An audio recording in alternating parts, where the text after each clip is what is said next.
नमस्कार दर्शक बंधु आम कथा संस्कृति कथार आज अध्याय को स्वागत करुछि मु तापसी। कोटी ओडियांकर मौड़मणि से ता पाखरे लागी हुए 60 पौटी और 56 भोग। एथिपाई तो केही केही भक्ति रे तांको बड़खिया बोली डाकंती। खाली से बड़खिया नुहे, से ओडियांकर बड़ ठाकुर, बड़ दिय। ता दांड बड़, ता देउळ बड़, ता रथ भी बड़, आ ता रथरे लागुथिबा दौड़ी भी बड़। रथरे लागुथिबा ए दौड़ीर रहिछि स्वतंत्र महात्म्य, जहाँकि साधारण भक्तों चर्म चक्षुरे देखिबा संभव नुहे। तेबे आसंतु जानिबा पूरा अध्याय। महाप्रभुଙ୍କ रथर प्रत्येक अंश को देवता भावे परिगणित कराइछे। कुहाजे रथयात्रा रे विशाल रथ को सारथी, पार्श्व देवादेवी, सखी, मूर्ति आदि रे देवता माने रही रथ गढ़िबारे साहाय्य करिथांती। भक्त केवल रथ टाणिबा कार्य करिबा निमित्त मात्र। महाप्रभुଙ୍କ इच्छारे निर्मित विशाल रथ गुंडीचा मंदिर अभिमुखे गति करिथाए।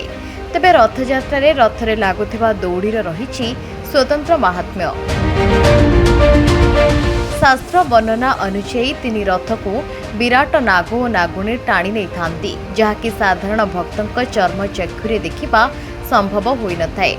तेबे महाप्रभुଙ୍କ चुनरा सेवायतଙ୍କ कहवा अनुसार प्रभु बलभद्रଙ୍କ रथ को बासुकी नाग, देवी सुभद्राଙ୍କ रथ को स्वर्णचूड़ नाग और महाप्रभु श्री जगन्नाथଙ୍କ रथ को शंखचूड़ नामक नाग स्वर्गरु आसी रथ दौड़ी आकार धारण करी महाप्रभुଙ୍କ रथ त्रय को आड़प मंडप अभिमुखे टाणी नहीं थांती।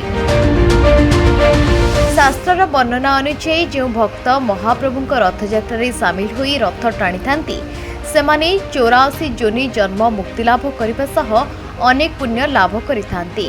रथयात्रा पाई आवश्यक हेउथिबा दौड़ी पुरी जिला साखी गोपाल रे थिबा ओडिशा कता शिल्प निगम जोगै आसुछि। प्रतिवर्ष 3 रथ पाई 14टी दौड़ी आसीथाए। प्रति रथरे 4टी लेखाई दौड़ी रथ टाणिबा पाई व्यवहार होइथाए।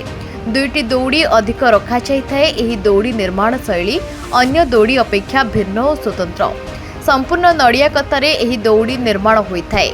हविषान्न करी ए रथर दौड़ी निर्माण कराଯାए। प्रत्येक दौड़ी 220 फुट लंब और 8 इंच गोलाई होइथाए।